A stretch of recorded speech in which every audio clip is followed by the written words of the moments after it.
The supervisor makes those decisions as governed by the policies and procedures the council has authority to pass. Then the council itself directs the policies of government going forward. They have no authority, for example, to direct and control county employees. They have the right to investigate matters dealing with county employees. And they work with the supervisor in seeing that the policies are followed, the procedures are followed. They also pass the ordinances of so that is the council supervisor.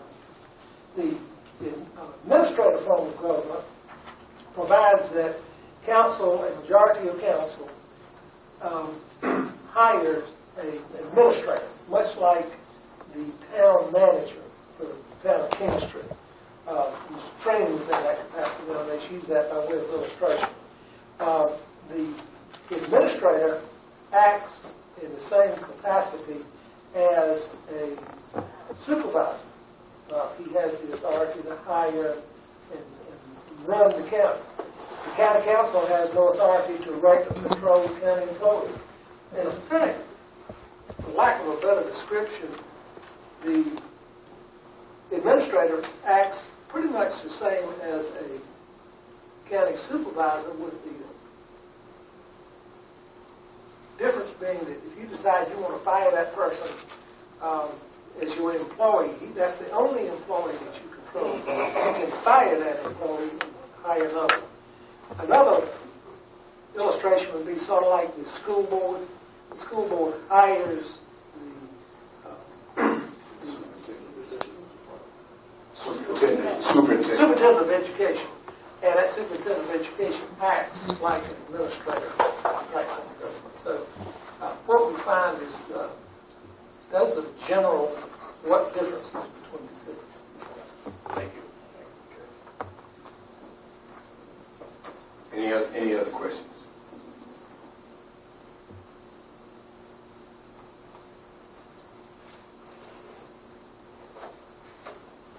Board of second reading. Yes, sir. Board of second reading. Second. Okay, it's been moved and properly second that we have second reading. Chair asks for a show of hands. All those in favor of the motion, show your hands.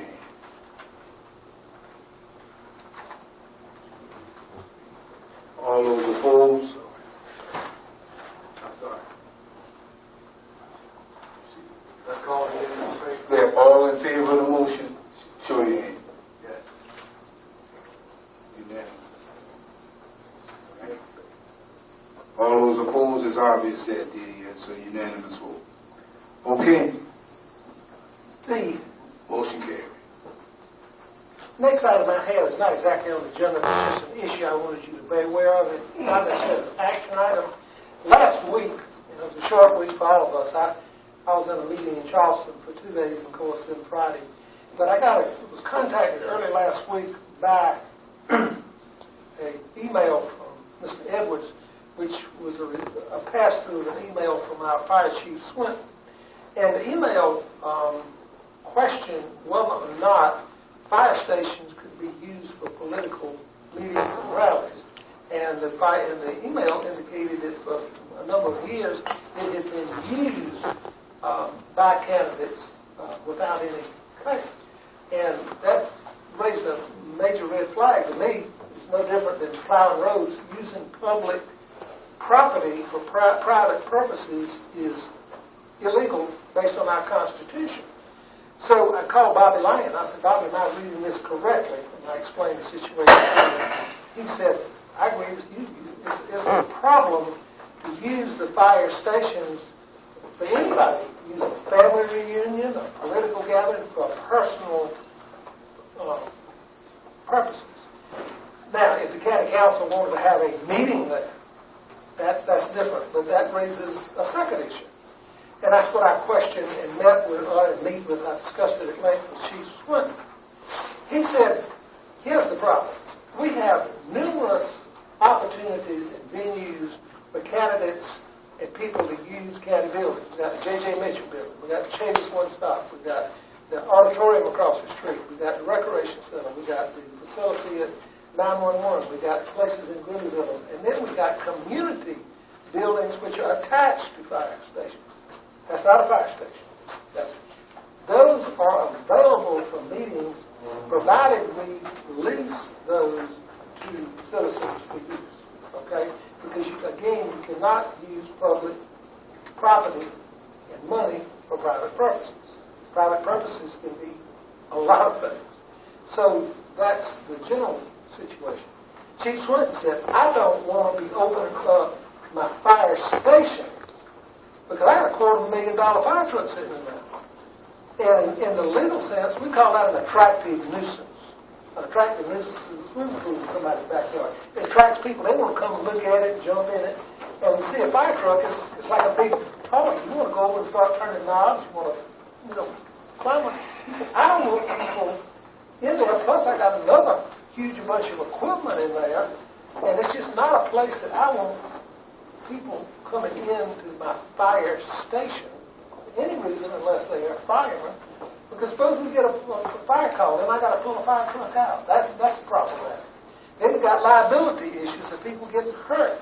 That's problematic. He said, I don't mind them using the building next door, but that's the situation. So what my recommendation is, based upon this research and talking to Bobby Lyons, talking to Chief Swinton, and he's here, I don't want to speak for him, but we should not, I'm not recommending, it's your decision, Coffins County policy. I'm just telling you what the facts I have gathered. That the fire stations that have community buildings found have it. You can lease those. But the fire stations themselves, where the equipment is located, preferably not use those for the reasons I just stated. We got plenty of places, but wherever somebody wants to use them, we need to charge a fair rental use to clean it up, make sure that there's a hold harmless agreement if somebody got hurt. Just like we have with the auditorium. I know we got one for there. I know we got one for J.J. Mitchell and other those venues, but I was totally unaware that fire stations were being used for any other purpose. That was a surprise to me. So I got a memo if you'd like it, but I wanted to put that out there because it's election season. I didn't want to be throwing a problem out there and create a problem before it got out of hand. That's why I'm bringing it up on my phone so you would be aware of the question. Yes, on that note, you mentioned the auditorium. I agree. If it's a bad policy thing to allow them to use the fire station, put us in a precarious position, I agree. But I was aware, when I was made aware, if it's accurate, I don't know if it's accurate or not, that they had a play over at the Alec Chapman Center, and they charged to come in, and everyone who sponsored it didn't pay for it. Now, I don't know if that's accurate or not, but if that's accurate, what recourse do we have? Go back and tell those persons, you should have paid for that, or don't do it again, or what should we do, if that's the case? I don't want to sound like a bad guy, but my feeling is anybody who uses that facility ought to pay you rent. Okay? I agree. We got to clean it. If there's maintenance, it's a problem. And I just feel like they ought to pay to use it, and you avoid these situations where people don't do what they're supposed to do. And they should be signing an agreement. That agreement's a contract. You could file suit against them in magistrate's court in Columbia. There's a recourse. Bill, What you trying to get to? Oh, I'm sorry. Go ahead. What you trying to get at? It's one of What you trying to get to? I mean, certain things that county council waive people to have the auditorium and stuff, and they made a profit on it. And it never has been a problem. What makes it such a big problem now? And I don't know nobody using that money. All I know is when we built the auditorium back in the 80s, I prepared a lease agreement for the county to use for the auditorium. I remember that. But I'm not going around checking leases and that kind of stuff. I only prepared the agreement. What's done beyond that is not my job. Again, I'm not here to throw rocks at people. I'm just here. My job is to keep you out of trouble. If somebody gets hurt over there, or somebody gets hurt on one of our places, and we do have lawsuits. I mean, people come to the courthouse, and we get lawsuits. Well, I'm saying the ordinance is still there. Yeah. I'm not talking about the ordinance. County council have waived. We have waived it for certain organizations to have a fair without paying. That's what I'm saying. County council did. The policy is still there. And what I'm saying, I think if county council wishes to still, yield an organization or something, a non-profit organization, say, go ahead and have it. I think that still should be our right to do that. The policy is there, I agree. But that's sort of fine with me. Excuse me, Mr. Attorney. I think what we're doing here now is mixing apples with oranges. Right. You were addressing the issue about the fire station. Now, Councilman Woods brought in this other issue, and Councilman McKnight is absolutely correct. We're trying to clear one thing, and then Councilman Woods injects another situation in which, historically, members of council have waived fees for groups in the past. So I'm not sure about what he's referencing in particular, but that's nothing unusual that has happened. It's happened, pretty consistently, As through long the as years. we have a specific policy and we stay within that policy, and then that's I concur. We do have the policy in place, and the Williamsburg County Council do reserve the right to waive fees. But what I was talking about, I don't know who told me that, and what brought to my memory when you said somebody just like renting the L.A. Chapman building, so that came to my mind that someone told me that it was rented, it wasn't rented, it was given to somebody to use to have a play, whatever play they had there last. I didn't go to it, I don't know what it was, but they said somebody gave them the right to use it without paying. Now, I missed one county council meeting, and you said county councils do have the right to do that. Now, I was not a party to that, unless they did it the night when I missed, when I had the flu. That was last week, and I think the thing was already over there. So, I don't remember being a party to anything like that. And if it was done, that probably was not right. And that's why actually, if that's the case, what do we do to try to get compensated for that? That's all. Well, I would just ask it to be investigated and reported back to you. Yeah. Just a little clarity. Billy, I do have a problem with that. And I talked to the chief the other day about it. Because we were having things at the fire station all the time. I've had stuff there many times, and that's what you're talking about. Why is it this year is the first year that they're saying that you cannot have anything there not unless you pay for it? Nobody's not going to be using the fire station every day. I don't understand that. And whatever Bob's line said from the South Carolina Association of Counties, that's just an opinion. Everything can be handled through council. And council have never said that you could not have anything there. We had not at the fire station. But all of a sudden, because in this political season, they're saying things that we can't do this and we can't do. We cannot make up rules as we go. And that's exactly what All I can say is Chief Swinton sent an email to Mr. Edwards, and Mr. Edwards immediately said, "What do you think?" and sent it to me. Well, all I'm doing is responding to a request for what do I think, and I'm here delivering it because it impacts upon you and the supervisor. All, 2 or 3 of you got opposition. I don't want to get caught in some buzzsaw because I'm not protecting you by giving you good legal advice. If you choose to ignore my advice, I ain't got a problem with it. Okay? I'm just doing my job, and I'm not here to make rules. The only thing I'm saying, Billy, I don't even have a dog in the fight anyway, because I'm not running again. But the only thing that I'm saying is we were doing it all the time, and why is it all of a sudden they said, oh, we can't do that not unless we pay for it? That's a bunch of baloney. Well, I just say, And I don't go along with what Bob Lyons said from the Association of God. It's strictly a matter of opinion, and everybody got an opinion. I've done my duty. Thank you. Listen, I'm sorry, Mr. Supervisor and Mr. Attorney. I'm wondering whether or not Mr. Swinton had anything to say about it. He's right back.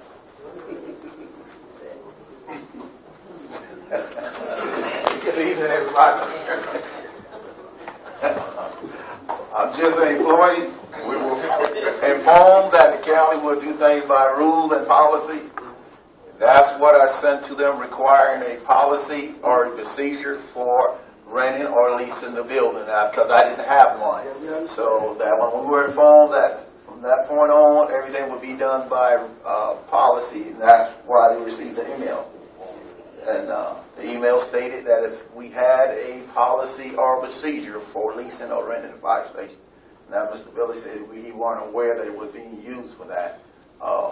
We used a few of the fire station in the past, which is the one on 527, one on 261, one in Neesmith, because there were no meeting facilities in those areas.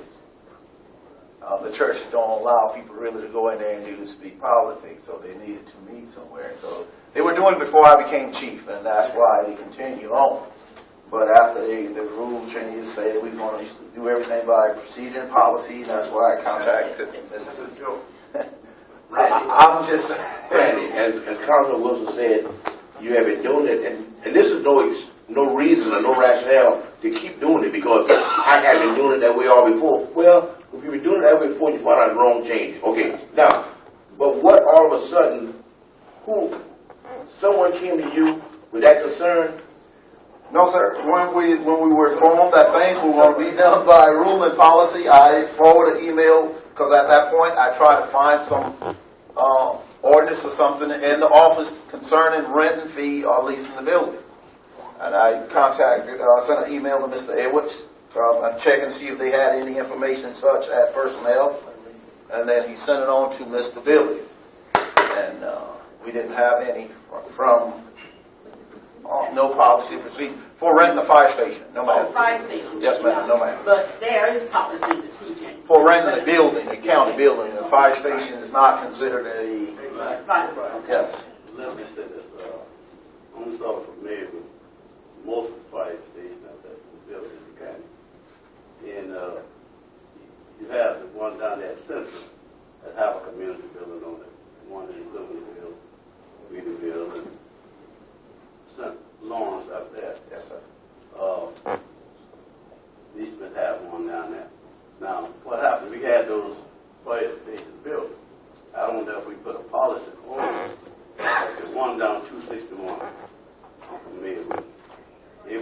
Every year, normally the citizens in that community, they would have something like a little gathering and invite us down, get information of what's going on in the county.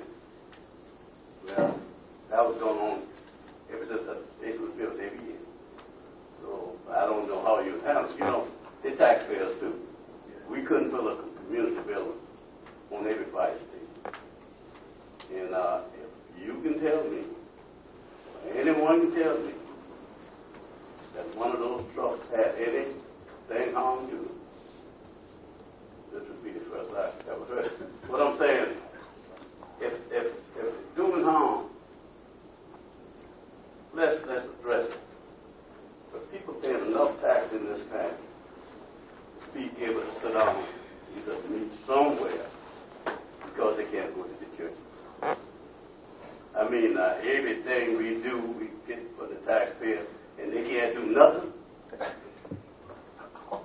Mr. McMahon, I'm going to have to sue Mr. W.D. I don't have a dog in this fight. I'm just an employee of the county. At the end of the day, as Attorney Jason said, he just reported his findings. So it's the pleasure, whatever the council's pleasure in terms of moving forward, that's it. I would like to make a motion that this issue go to the special committee and meet, and then we can come up with a policy, and that's what we're supposed to do, come up with a policy, but we don't have it. But until we come up with a policy, we let things remain as are. Exactly. Right. Things are going to be the same. Okay. And we don't Second, know Gene. what the special. Second, Jim. It's been moved and properly second. Any questions? All those in favor of the motion signify by saying aye. Aye. Opposed is the same. The ayes have it, it's so ordered. All right. Mr. Jameson, you really need to go back to number, what, you got a question about something? No. We need to go back to number 4, the first reading about the joint county industrial park. Yes, sir, we do need that. First reading. An ordinance of Williamsburg County, South Carolina, approving an agreement for development of a joint county industrial and business park by and between Georgetown County, South Carolina, and Williamsburg County, and other matters related thereto. Georgetown County, as an adjoining county, can enter into the joint industrial park, and they have designated us as a partner, and we would designate them back. So what we were doing, they forwarded an ordinance, and I vetted this with Mr. Moore. He said, by all means, we want to do this, because it's a revenue source. For example, they're getting ready to do a steel mill down there, and making some good industrial development going on. They will be able to partner with it, and it's out of a wonderful deal. So that's what. You don't have to go through all this, Billy. I so move. All right, without objection. So ordered. I think those are the items I have, council tonight. Will remain for the meeting. Okay. At this time, we have a proclamation for child abuse prevention for the month of April 2018. I'm not sure, is anybody here representing the agency? Yep, I am here. I'm not on the calendar, but if I could speak just for a couple of minutes. Certainly. My name is Kathy Andrews. I'm volunteer coordinator with PD Coalition Against Domestic and Sexual Assault. April is Child Abuse Awareness Month. You'll be seeing, hearing a lot of PSAs on the radio, a lot of information. It's also Sexual Assault Awareness Month. And we'll have 2 events at Williamsburg Technical College here in King Street. One will be on the 23rd. It's called Sexual Assault Response. And it'll take place at 6 o'clock, from 6 to 7:30. Frida Cox is over that event. And there's also an event on April 17th. Unfortunately, I did not realize, that's my fault, that you all have a meeting on the 17th. But we'll have someone here from the Attorney General's office. Her name is Catherine Moorhead. She's head of human trafficking for the state of South Carolina. She'll show a film. She'll also do a presentation. In 2016, there are about 50 cases of human trafficking in South Carolina that went through the court system. Now, that's what we know. We also know that there are more cases of human trafficking. So, April 17th at 6 p.m.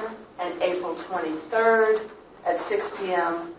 at Williamsburg Tech. We hope that everyone can come, law enforcement, everyone. Hopefully you'll be there. And you'll be hearing a lot of PSAs, and you'll get emails from us during the month of April. And thank you so much for allowing me to speak. Any questions for Ms. Andrews? Any questions? The proclamation is usual and customary. I think everybody has a copy of it. In the essence of time and the eloquent presentation that Ms. Andrews made about what's going on with the activities this month. Unless there is any reason for me to read the proclamation, what's the pleasure of council? Second. Any discussion? saying aye. Aye. Opposed is the same. The ayes have it, and it's so ordered.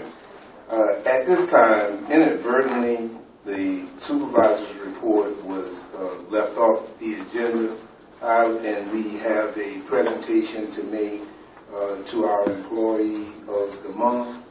And I would ask council to amend the agenda to include the supervisor's report so we can make that presentation. Any discussion? All those in favor of the motion signify by saying aye. Aye. Opposed is the same. Ayes have it. So at this time, we'll ask Vincent McCray, the employee of the month, to come forward.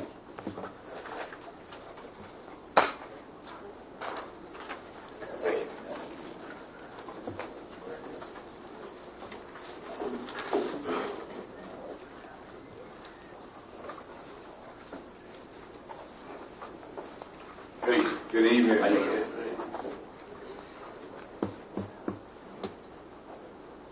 You want to talk a little bit about this distinguished young lady? She's been with the county for 14 years. She's an outstanding employee. I can't find words to explain an employee who is 9 months pregnant, reaches to work on time, work all day, keeps the building in order, keeps me in order, and I mean, words just can't explain. She's just an outstanding employee, and I'm glad that she was able to be awarded the Employee of the Month for the County of Williamsburg. What's her name? And, Monique McCray. Who? Monique McCray.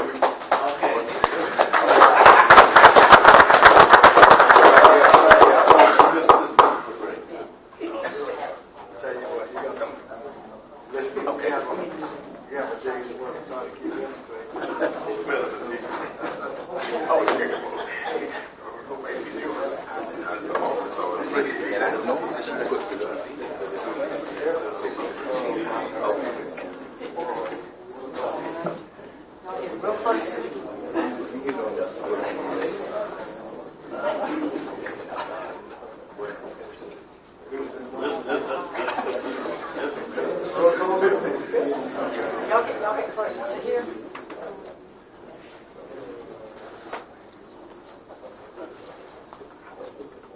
Congratulations on being awarded the Employee of the Month. Okay.